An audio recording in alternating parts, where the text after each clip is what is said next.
This is important. I don't know how many ways I can say this, but I need to say it to you right now. Most CEOs think that their CRM is just a software and not getting the data they need, not getting their sales team to actually use it so they're getting good data in. They think it's a CRM problem. Well, it's a leadership problem. If your CRM doesn't drive accountability, number one, isn't built around data discipline, okay, and it's not producing forecast confidence, right? Numbers, projections that you can actually rely on, well, your business is not ready to scale.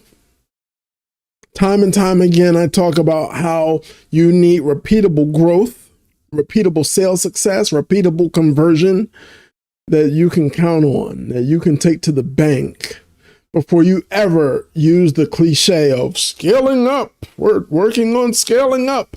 You're working on getting consistent. So today we're going to talk about how successful CRMs hack the CRM issue.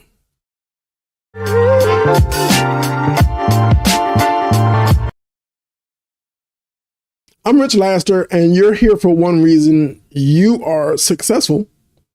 You've gotten to the great glass ceiling. You've gotten to that $2 to $10 million mark, and your phone book and referrals have taken you as far as they're going to take you.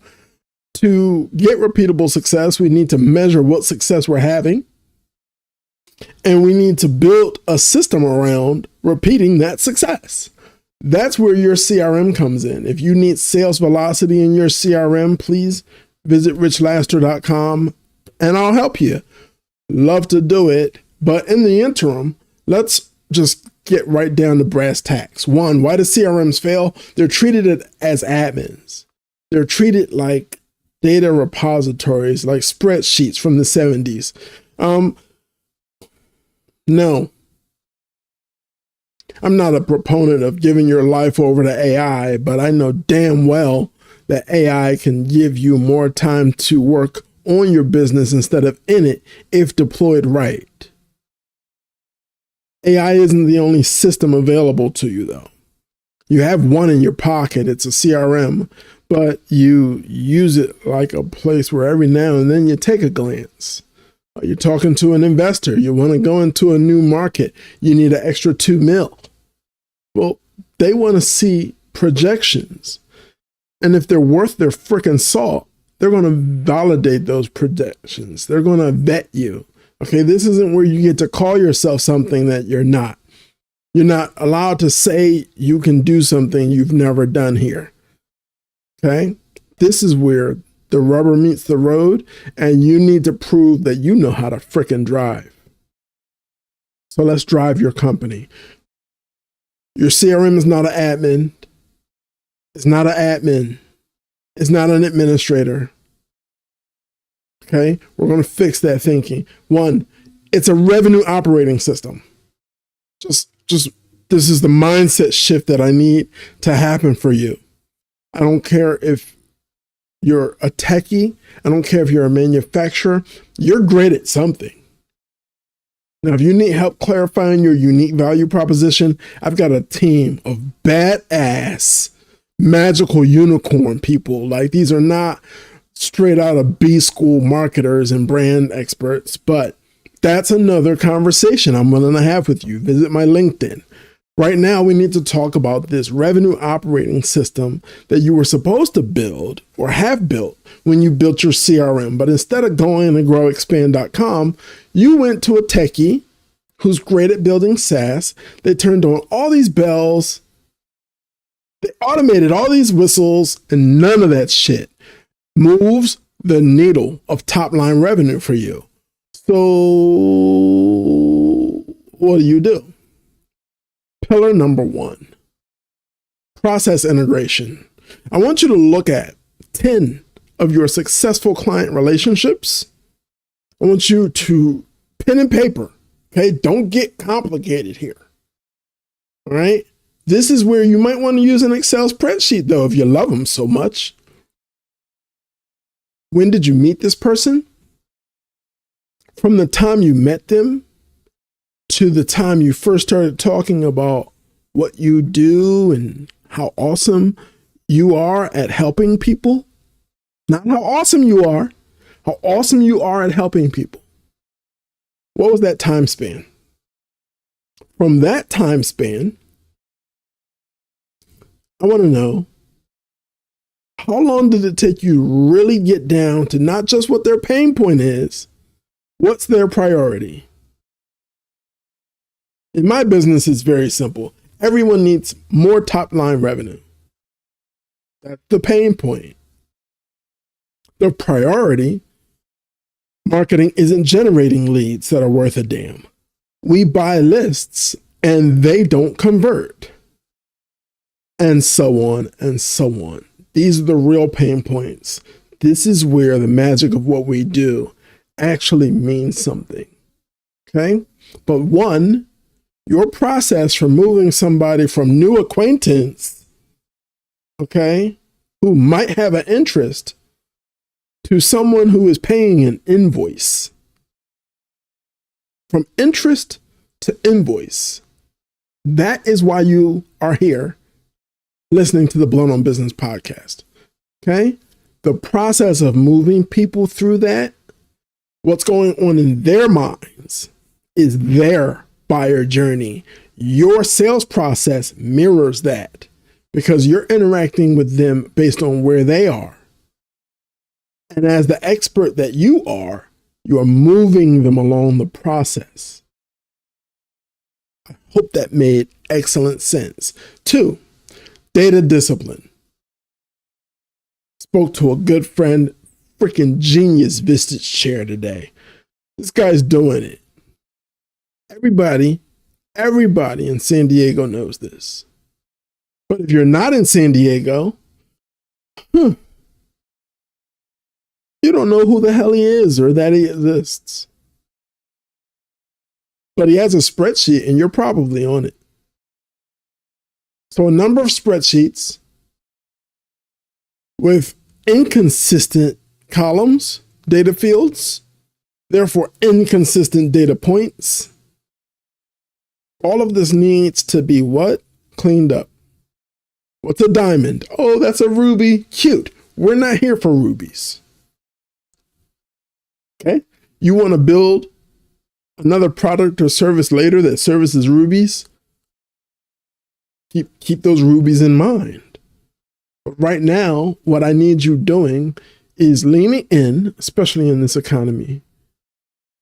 The riches are in the niches. And niches is pronounced wrong in that sentence, grandmother, retired English teacher, but it makes perfect sense, doesn't it?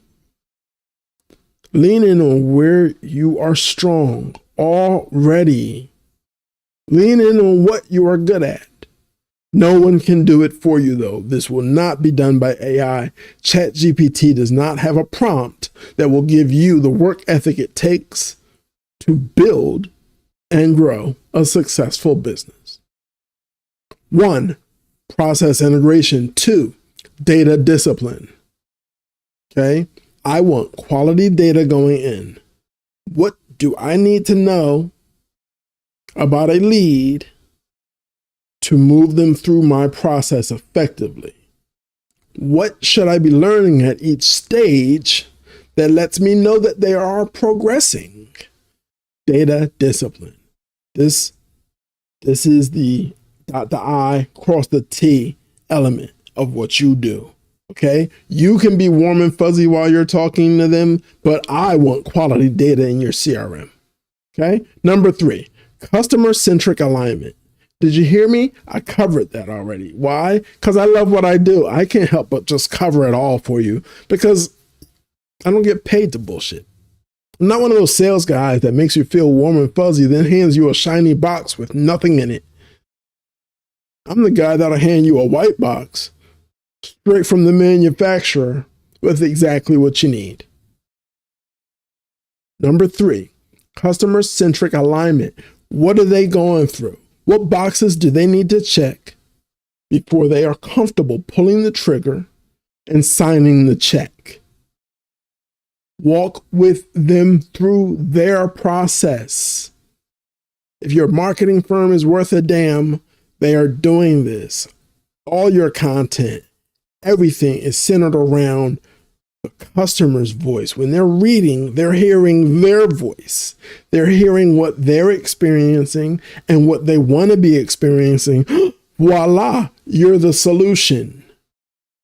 But if you're bragging, if you think this is where you tell them how fucking great you are, prepare to be broke. Prepare to enjoy wonderfully nightmarish plateaued revenue and stagnant sales cycles and leads that look at you and giggle at cocktail parties. Number 4, scalability audits. What is a scalability audit, Rich? I'm so glad you asked. A scalability audit is you looking at how you're interacting. You're looking at your emails. You're looking at your call scripts. You're looking at your call notes. You're looking at your sales pipeline conversion ratio reports.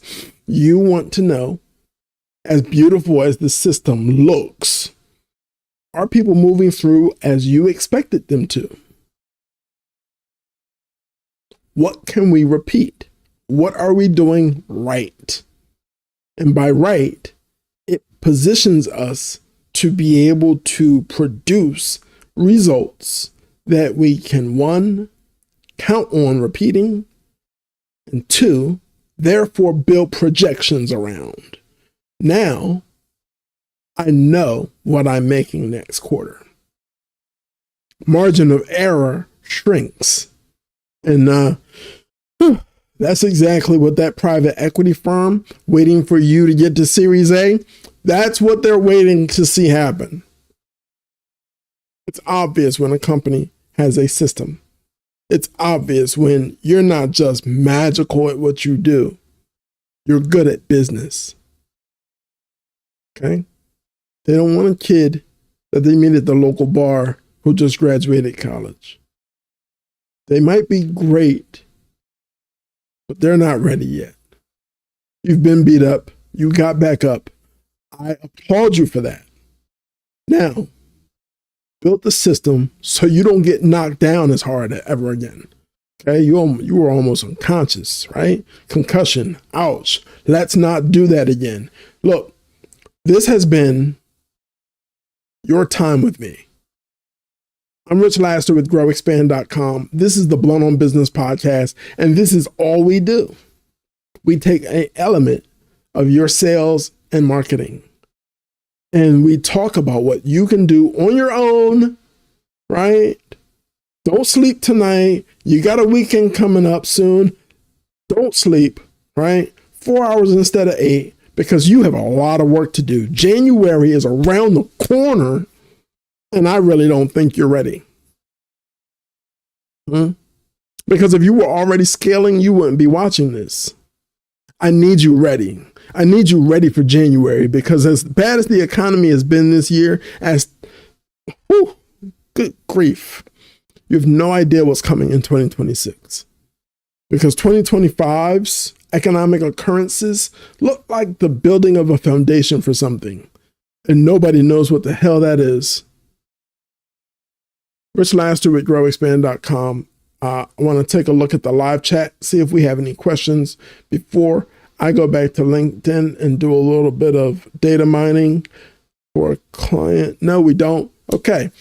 Now, a word from our sponsor. If you have any questions in the interim, jump in the comments at our YouTube or wherever you're watching this podcast or listening to this podcast, because hearing from you, it just makes my day. And it helps you at the same time. I love answering questions. If I don't know the answer, I'm going to find it for you. Company. We produce strategies and deploy experts to grow your business revenue. The success of our clients is a direct result of the 25+ years of sales and marketing experience of our founder, Rich Laster. We take the guesswork out of increasing your revenue. Our reputation is built on results, not another roll of the dice with your marketing budget. Visit growexpand.com to learn how.